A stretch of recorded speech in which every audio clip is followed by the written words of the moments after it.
ugly white men. They don't look friendly. Who are those assholes anyway? It's like some ugly Dutch guys with guns. I'm guessing it wasn't particularly friendly to the current power. They look like they were either coming from or on their way to oppressing a black man. First order business, man. When I take my country back, first order business is take that shit down. Am I right or what? I'm kind of amazed. Tear that down.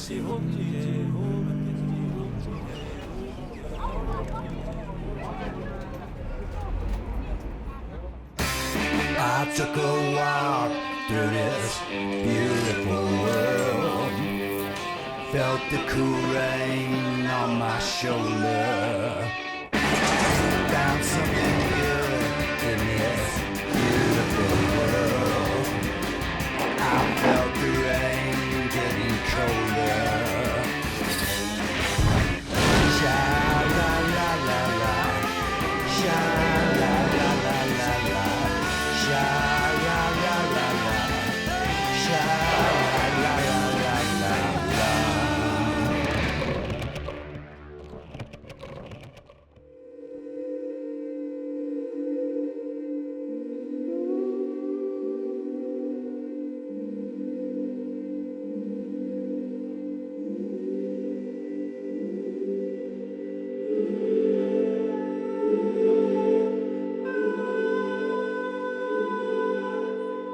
In July 2013, when I went to South Africa, 95-year-old Nelson Mandela was critically ill.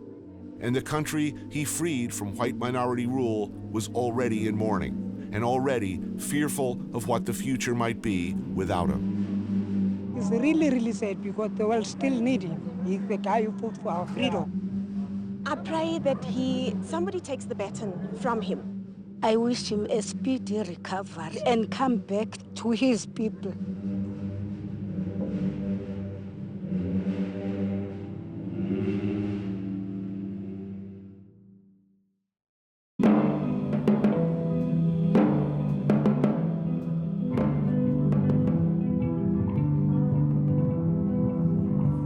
So a good friend of mine, a really great travel writer, said something that the more I travel, the less I know. I feel that particularly strongly here in South Africa, a place I came in a state of near total ignorance, loaded with preconceptions.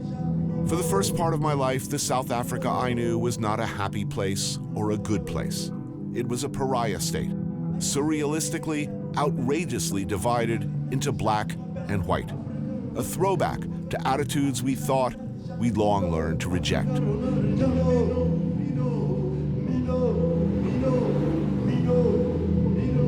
The nationalist government in South Africa enacted apartheid laws in 1948. Who you could marry, where you lived, where you could walk, be educated, everything decided by racist laws backed by police, army, and secret services. The institutionalized racial discrimination was designed to maintain white minority power and economically suppress the black and mixed race South Africans who lived in townships, mostly in poverty. In 1923, the African National Congress was formed. By 1961, it had been radicalized by the influence of a young Nelson Mandela, among others, and formed an armed wing called the Spear of the Nation. Do you see Africans being able to develop in this country without the European being pushed out? We have made it very clear in our policy that South Africa is a country of many races. There is room for all the various races in this country.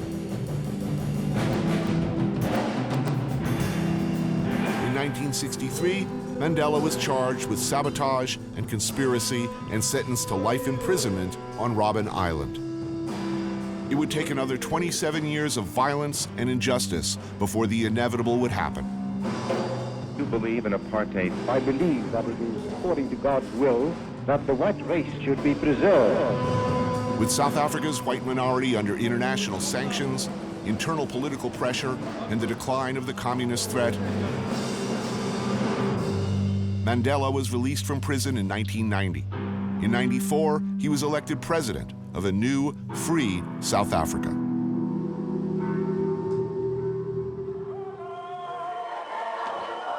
There have been very few figures in the entire history of the world as revered or as important as Nelson Mandela. But the question is, what happens next?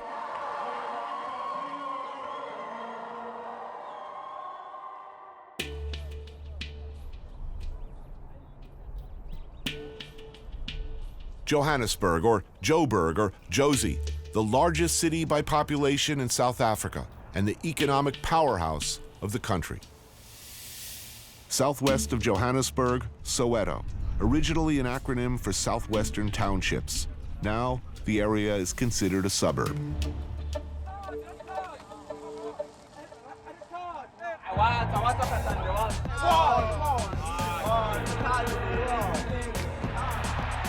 In 2010, South Africa played host to the World Cup. The Blackjacks, who played for the opening celebration, are a Soweto-based band. They are also, not surprisingly, soccer fans.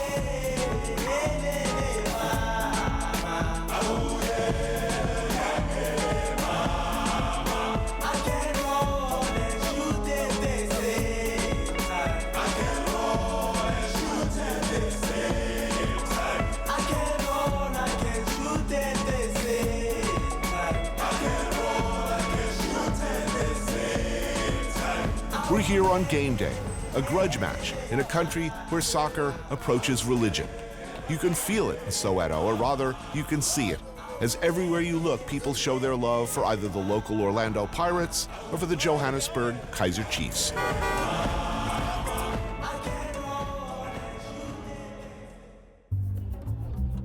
Ma Willie's Inn, a typical local joint in Soweto.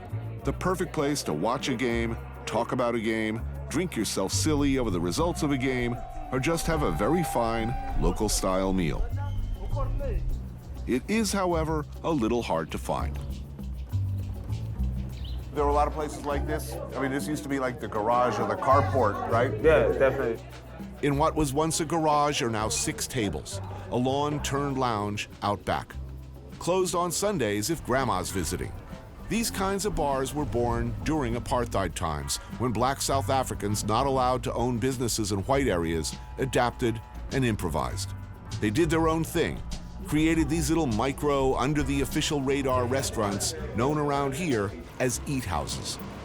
I mean, back in the days, obviously, it was illegal, you know. Right. Like during apartheid, that's where they'll have meetings to actually plan what they're gonna do. Right, so this would be considered a hotbed of sedition and... Yeah, exactly. Now it's just a hotbed of drinking and... Yeah. Different kind of sedition.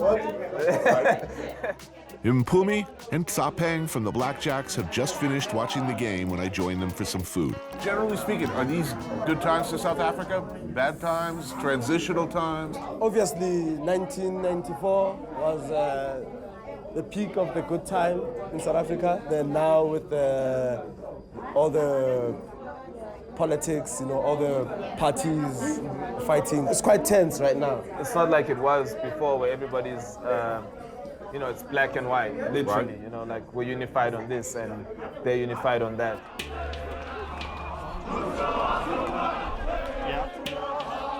These days, the party that freed the country from white rule, the ANC, is not universally loved anymore.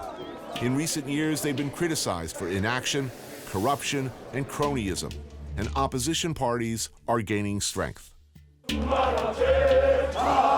So now it's more nuanced, and I think that's maybe new to us. Right. So I think we're trying to navigate this nuanced reality. Like, how do you deal with so many opinions, and you know, the party that you loved the whole time that brought about this freedom is fumbling the ball. So what do you do? Because in democracy, you should act. As the Smileys for snack.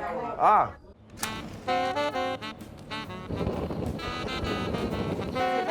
Smileys, fire-roasted sheep's head, lips shriveled back in a Joker-like rictus of deliciousness, chopped into tasty, tasty bits and eaten with cold beer? Yes, of course, yes. Just needs a little salt and pepper. Good stuff. That looks good. Yeah, this is pap. And what is it? It's like maize. Pap or meal pap, a sticky porridge made from ground cornmeal. It fills the role that grits do in the American South, rice in much of Asia. It's tasty, relatively nutritious, and cheap filler. And it sops up gravy when you have something like this stewed beef real good. That's that traditional dumpling there. That's a dumpling? Yeah, it's not really like other dumplings. Dumplings, important throughout the African diaspora. Made with flour and yeast, a spongy bread-type tool for mopping up sauce. Stewed greens, carrots, beans, and more gravy. Wow, that's awesome. So, tell me about your band. How long have you guys been together? About 10 years now. Whoa, long time. Yeah. Would you say you're an indie band? Well, is there an indie scene in what I guess I'm getting at? Is there a support? I was kind of getting there. Is there South African Williamsburg?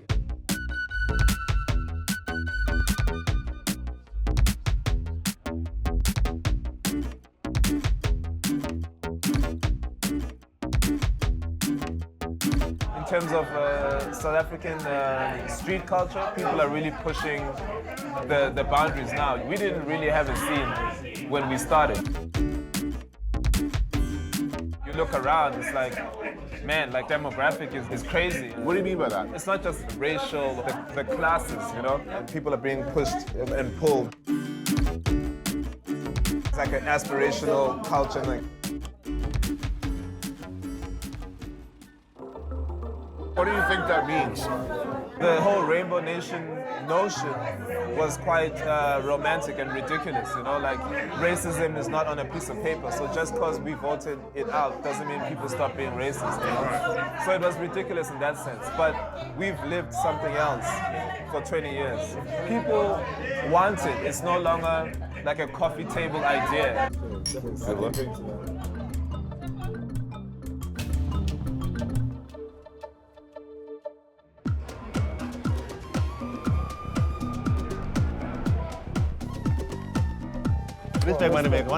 This is Sansa Sandil. You're looking nice, Nana. Pioneer of sorts. Respect that. He's taken a traditional cook shop space in the Yeoville neighborhood of Johannesburg and done something different. Hello, beautiful things. Where you been? How are you? Yeoville is a neighborhood where just about everybody comes from somewhere else. I came here around 20 years ago from Soweto. I grew up in Soweto. And then when we heard about the bells of change, we all ran to this central part of the city. With the end of apartheid and the emergence of Mandela as not just an inspirational figure, but the beginning of real and compassionate Black African government, South Africa became a beacon and a refuge for millions of Africans from all over the continent. Black South Africans fought hard for their freedom, for their country. As I understand, a lot of them are pretty pissed off about, hey, we're just getting together and, whoa, all these Congolese and Nigerians, well, you know, they're coming in. Of course, there's got to be that right. Giving and taking, you know. And then people have been saying Mandela's going to die, we're going to kick all these people away. Right. You know, that's not what our people are all about. And then now that's when I took, you know, the tool of food, because that was the first way to engage. Sansa has no formal culinary training. He's completely self-taught, picking up bits and pieces where he can, often from the women in the neighborhood. So you're plucking the best of everybody's culinary culture? Every day I learn. The smell, the colors they brought. What are you eating? Where are you from? You know, and being taught by some men, like, this is not how it's cooked at home, you know. Right. Go to that auntie. She's a back of some ginger club at the back there. There's a small kitchen. Look there, that's be nice. She'll teach you something, you know, and then that's me. Wow. When I'm, hey, auntie, you know, I'm really keen in how you're making this particular sauce. Oh, and they'll show you? They'll show me stuff. And I pick up, and then I rush back to the shop and I try it out. So I got all the elements now. At his cook shop, he mixes recipes, ingredients, techniques, and traditions as he sees fit. One reviewer described his style as gastronomic smuggling, moving people across borders with dishes that slyly partake of elsewhere. On today's menu, I made this for you. This is a goosey and beef, a traditional Nigerian dish. Okay. They usually use a cow leg. Beef stewed with melon and pumpkin seeds. There's futu, the ubiquitous cornmeal porridge, but made to a texture more crumbly than pap. This is like basmati rice with rose water. This is achar, with aubergines and mango, and then a pickle. And then this has got cassava in it. The Congolese, like a peas with they have it with the cassava. These are the falafel. Right. Good taste. Is it? Oh, yeah. Awesome. Do good food here. Menu change every day? That's the idea. You're doing a lot of great food in a small space. There are no seats. His customers remain part of the constantly unfolding street theater of Yeoville. They mingle, talk, observe. Lots of people, lots of stories pass through here. Lots of cultural interaction. Because everybody's got something interesting to say as far as we're concerned. Really. Because food, I knew that food is a way to really engage. You gotta put something in your mouth to get your ears open, you know.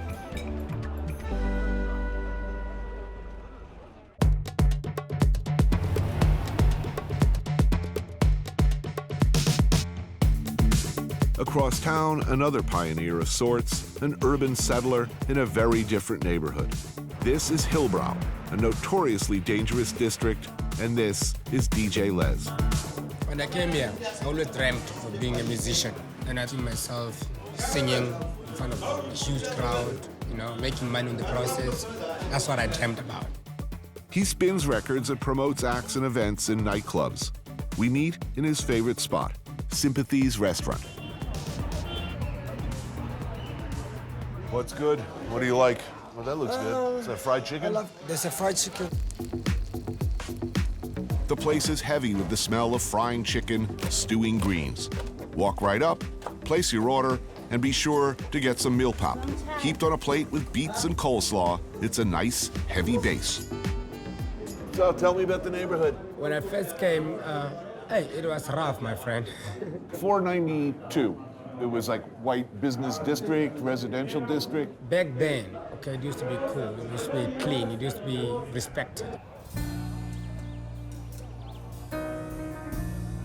Once, Hillbrow was an elite whites-only center of town. But when things started to change, so did Hillbrow, becoming one of the first gray areas where whites and blacks mixed. Hillbrow became aspirational, a symbol of everything black Africans had long been denied, but was now accessible. People poured in large numbers, many of them squatters from all over the continent. People come here with one intention: making a living, making money. Darkies, black guys start coming in, the white guys ran away. White landlords and tenants simply walked away from their property.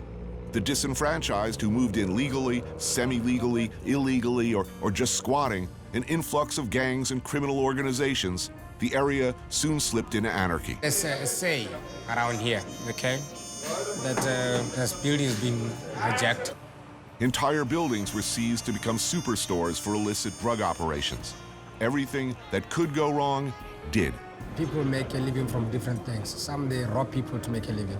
Some they sell their bodies. Sometimes things don't always go according to what you plan. Because this is where I live. This is where my life is. Yeah, we go down here. I'll show you.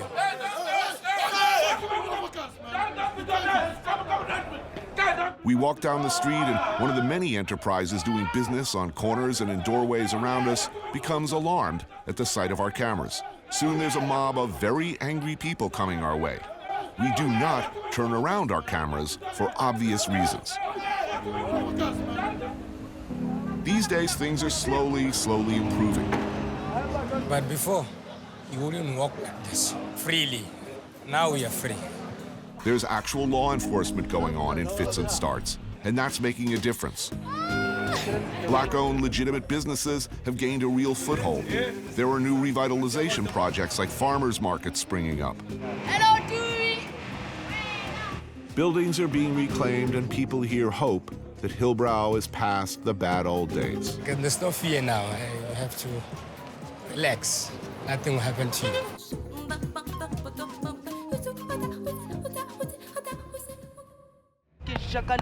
My name is Soweto, Uliang Pomakona Soweto, Uliang Pomakona Soweto, Uliang Pomakona Soweto. It's where I come from. Nipume fila kasi ya fila kasi split ya mangiting shayikona, Ubabu Mandela, mangiting shayikona, Desmond Tutu, Umamu Africa, Awini Mandela Soweto, Uliang Pomakona West, West, it's us West, West, West, Uliang Pomakona West, West.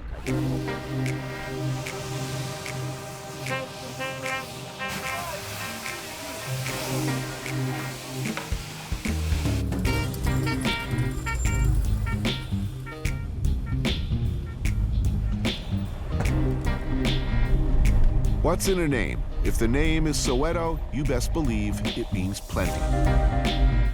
How are you? This is Madhu. For over a decade, he's been in what has at times been the very difficult business of driving a taxi. You should probably know that the word taxi in Soweto means something a little different than, say, New York. 60% of the population is using taxi. How many taxis in Johannesburg? I would say more than 1 million. This, coming from a potential passenger, means Soweto. Also, this and this. Johannesburg has an elaborate system of hand signals indicating desired routes of travel. So you look at the hand signals and said, okay, I'm not going there, I'm not going there. I'm looking at the hand signal. In 1904, Soweto came into being as a less benign version of a housing project. It was designed as workers' lodging, a place to put black laborers comfortably removed from white society, a ghetto.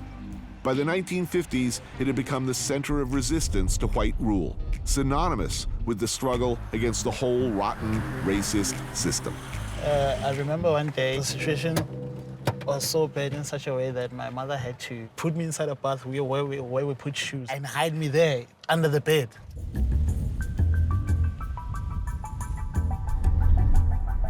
This is where I grew up most of the time. And sometimes you would get bullied. There was this time 2 guys were following me. They lifted me up and I had probably some few coins in my pocket and just turned me around.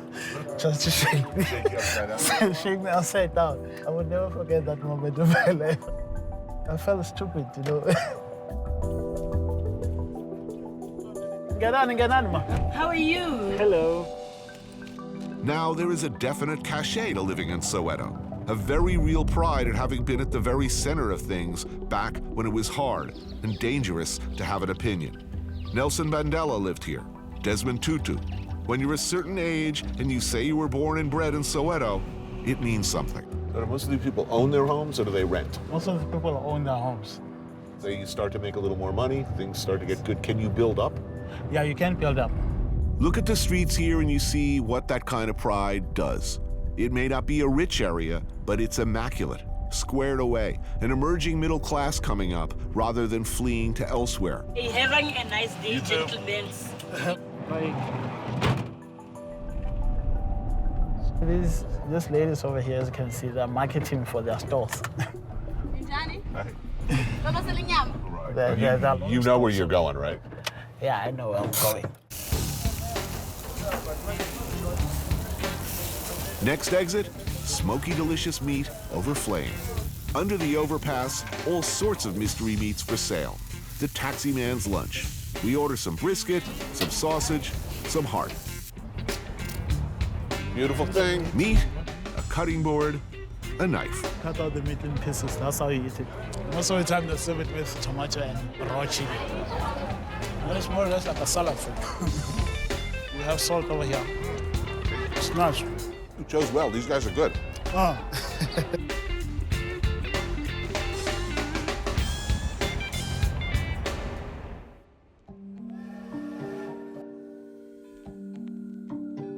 Here, spread over thousands of square feet, the remnants of white colonial rule. What's left from the descendants of Bible-thumping Dutch settlers who came here to farm, to ranch, to build their own world on top of an existing one. The Boers, as they were known, came in the 1600s, and if nothing else can be said about them, they were a tough bunch of bastards. In the 1800s, the British came. Diamonds were discovered, greedheads jockeyed for power. There was war, and an ugly one. In the end, there was an uneasy sharing of power. The Boers became known as Afrikaners, and entering the 20th century, racist Afrikaner ideology grew. Apartheid laws were enacted, and white domination became the rule for almost 100 years. But look, meat. You want to see an expat South African weep, wave some of this under their nose. Biltong. It's like a Mussolini-themed restaurant? Yeah, that's it. That's it. Neo-fascist butchery. Oh, the good old days. Doesn't really look like any butcher I've ever been into. An hour north by northwest of Johannesburg is Pretoria, still the administrative center of South Africa, once the heart of apartheid. Here you can find Motters, a father-son butchery, restaurant, and theme museum. I just don't know how I feel about this place. It doesn't fit in with my white liberal guilt sensibility. A room like this, with all of this kind of Afrikaner paraphernalia in it, it just wouldn't be accepted an hour away. Couldn't exist. As any South African butcher would, they sell biltong. Sprinkle some salt, brown sugar, some malt vinegar, pack in layers, repeat. After 24 hours, remove and hang to air dry for a week. Voila, a tasty, jerky treat we can all get behind. Chef Andrea Bergner, South African by birth, English and German by background, can usually be found in the trenches of her Joburg restaurant, The Leopard. She's known for her playful menus, but loathes culinary fashion. She strives for a locally grounded cuisine. Today, however, she's my guide through this twilight zone. It's weird here.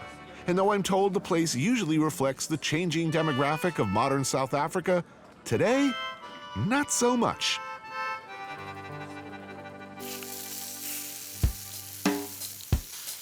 The customers may or may not have feelings about the Afrikaner memorabilia, but really, they just come for the meat. You pick your meat at the butcher counter. We choose some T-bone, some rump steak, some boerewurst, spicy sausage made from beef and pork. And then what we must get, because I assume it's separate, is monkey gland sauce. Do you know what monkey gland sauce is? Monkey gland sauce. Every steakhouse has monkey gland sauce. It's barbecue sauce. They cook it up along with some pap and fries, and presto, a colon-clogging pile of meat in the ruins of empire. Yeah, I mean, meat is a very big thing. This is the monkey gland, and there's enough of it, I think. I mean, good Lord, I mean, I could swim in it. Tastes like oppression.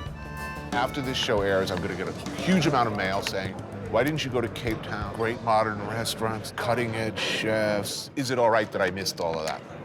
I feel like those particular restaurants in Cape Town are not really representative of what most people in this country are eating. I think a lot of our most basic stuff is really what we do best. This food is absolutely got no interest in fashion. It's never going to change. It'll still be the monkey gland sauce and the boerewurst and the steak and the pap. Do you think the white chefs here understand that the greatest advantage they have is that this enormous Pan-African larder of ingredients and flavors?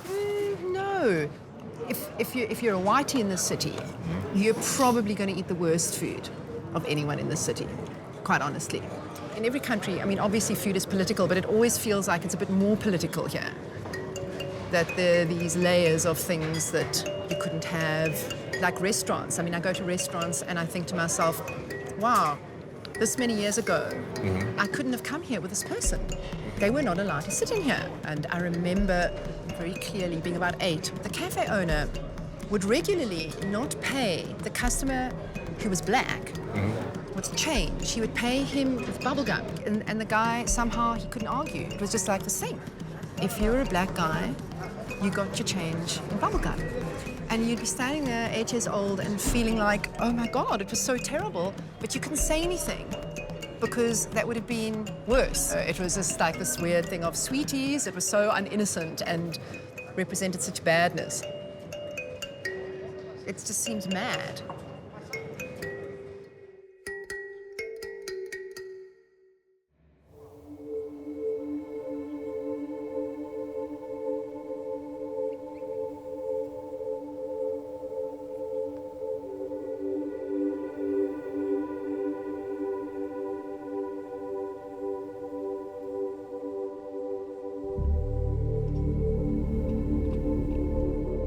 This is an eland, the largest antelope in the world. It is also, and luckily for him, delicious.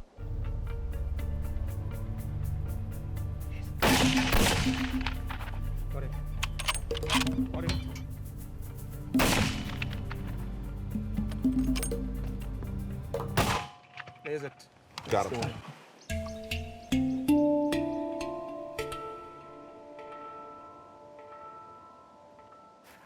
I think that was very good. No? That's a little sad. It is sad, it is sad. But you know what? That is such good meat, and that's really what we do. Though this one weighs in around a ton, rest assured, every bite, every scrap will be eaten. Some of that tonight at dinner. Chef Andrea Bergner, Dion, a local hunting expert, and myself join Prospero Bailey on his game farm. Prospero's dad, Jim Bailey, was the legendary publisher of the slyly subversive Drum magazine, the first of its kind during apartheid, a black-oriented investigative magazine slickly disguised as glossy pop culture. Prospero's farm is a mere 20 miles from Johannesburg. Did you see the city there? Yeah, wild, all this within sight of the city.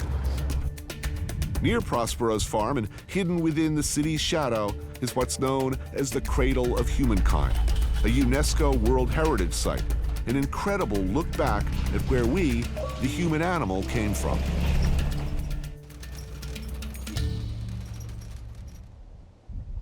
So now here's this is a classic little sinkhole. There's loads of these. This is what this area is. I mean, the cradle, this is called the cradle. It's now a World Heritage Site because 60% of all the evidence for human evolution comes out of this valley. It's from caves like this that keep the record. The geology just conspires to preserve fossils.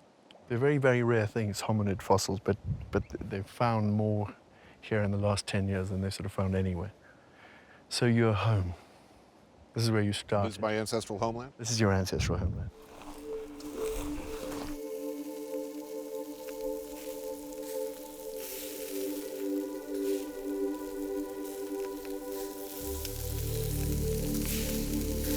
Oh, that sound makes me happy.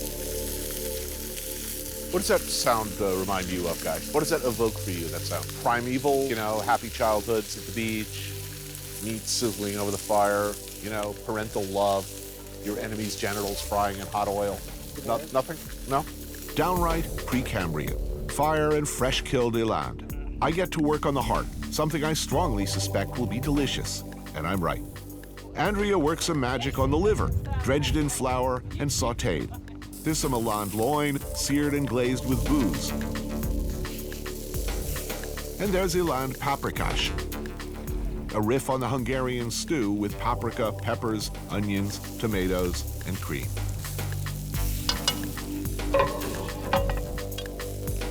As the sun sets over the veldt, Johannesburg's lights winking in the distance, a feast. Meat on the plate, blood on my pants, life is good. I've been very, very, very, very confused by my visit here. I mean, you've got basically a goulash here, Italian-inflected liver thing going on here. The bread, someone referred to as Portuguese? Yeah, Portuguese, but it's from Madeira, that bread, that flat bread. South Africa, depending on who I talk to, it's a completely different construct. To some people, it's whoever comes to South Africa from anywhere else in Africa and brings good along with them. But other people, it's all the good stuff from Malaysia, East Indies. There's the Dutch, there's the English influence. Well, there were so many different colonialists. Exactly. It is a mishmash. What at this table is originally African, and does that even have any meaning? This wood is pine. It's us. And we are African. Sitting around. I arrived in this country spectacularly ignorant. I will leave spectacularly ignorant, okay?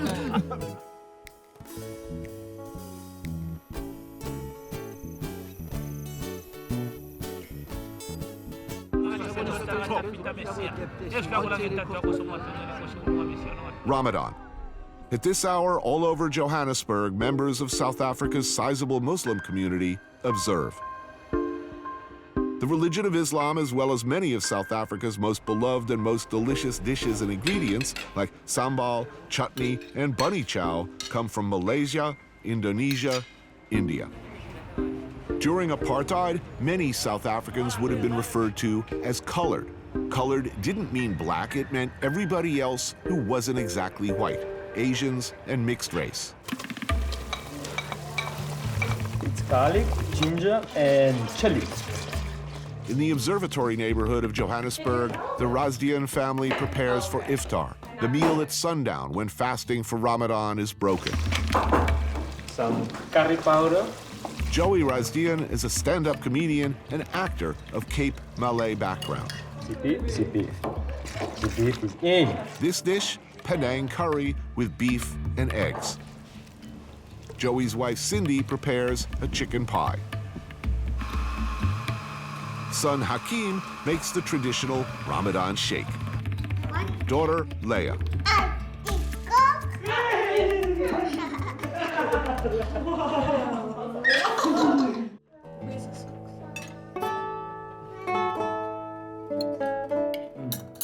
Everything smells terrific. That's barley soup. Nice. It's nicer to have soup after you've not eaten the whole day. It's like, it's light and nourishing and filling and all of those good things. There's also cheese and beef samosas. These are delicious. You were born here, born in Johannesburg? Yes, I was, yeah. I'm a Johannesburg guy. So how are things? It depends what type of things you're speaking about.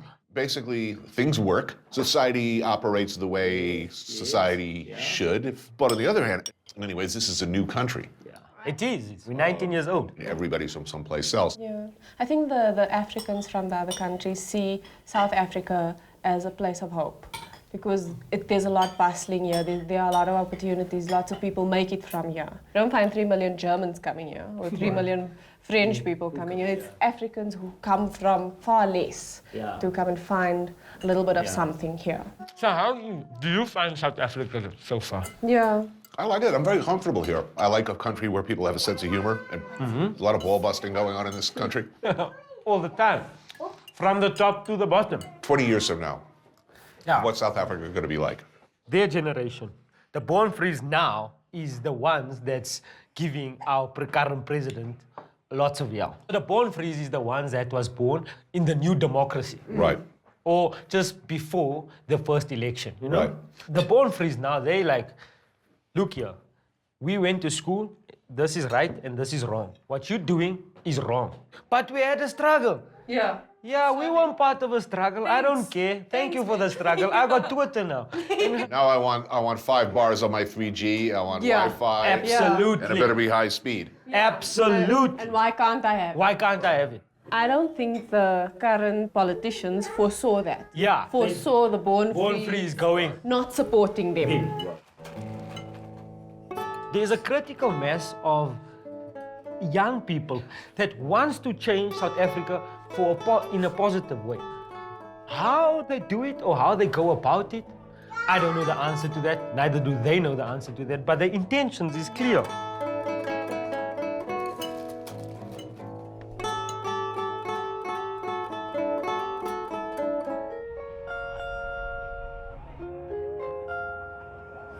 No more hipster jokes. It's low-hanging fruit. And one can no longer argue against the steady creep of their foodie sensibilities. Artisanal cheeses? Yes, right over there. Handmade charcuterie? Yes, there. Thin crust pizza? A very respectable paella? Yes, yes, and yes. It's official. They're here, and they aren't going anywhere. I like the idea of a burger for breakfast. There's something a little perverse about that. Throw in a crowd of much more racially diverse, hungry people, and you might think you're in Brooklyn. Surely, this is not a bad thing. This is Neighbor Goods Market in the Bramfontein precinct of Johannesburg. My dining companion, City Press Arts and Features writer, Percy Mabandu, says we should hold out for this, the Balkan Burger. Next! One with cheese for me. All right, one with cheese, lots of cheese. Hell yeah, flattened ground beef seared over flame. Yeah, don't cook me, cook the food, right?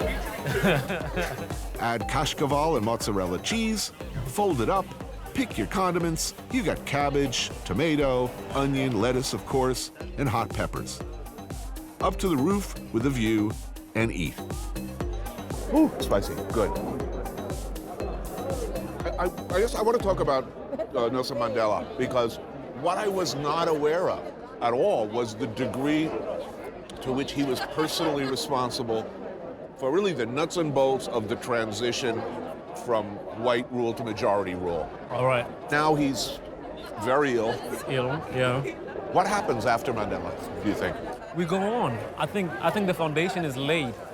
And I think, thank God, we have him as a symbol. I think Mandela represents our collective better intentions as a nation. The touchstone test that we use to chart the way forward. All the things that could have gone terribly wrong. It's a remarkable thing how well it happened. It went. Between 1990 and 1994, tough times. Internecine fighting, black-on-black violence, the fear of black-on-white violence. Are we going to descend into a bloodbath? But we transcended that through that message of coming together regardless of the unresolved issues. To what extent is it really a rainbow nation? Are things getting mixed? We like to think we live in a rainbow nation, but in fact, in the States, black and white live in, to a great extent, in different neighborhoods. Yeah. It's only 19 years. In some ways, it looks to me, outside looking in, a little more gracefully mixed up than we've managed to pull off successfully in the States. Here, you've got black, white, colored, all sorts of people here. But I think, in all fairness, also, one should acknowledge that the economic disparities are managing to keep us divided as well. I think what we need to do is unpack what we mean by rainbow. I think the idea of uniting in our diversity also means that, there'll be moments of discord. And you think things will continue to improve? Yeah, I think we've seen our worst. And that's not to say that we're getting it right all the time. But it's an experiment with democracy. And experiments you need to fine-tune as you go along. That's really the South African story. The dream is there, we all agree. The divisions are there, but these are not bigger than our hopes. What did I know about South Africa before I came here? Exactly nothing, as it turns out. But I think based on what I've seen, that if the world can get it right here, a country with a past like South Africa's, if they can figure out how to make it work here for everybody, absorb all the people flooding in from all over Africa, continue to make Mandela's dream a reality, maybe there's hope for the rest of us.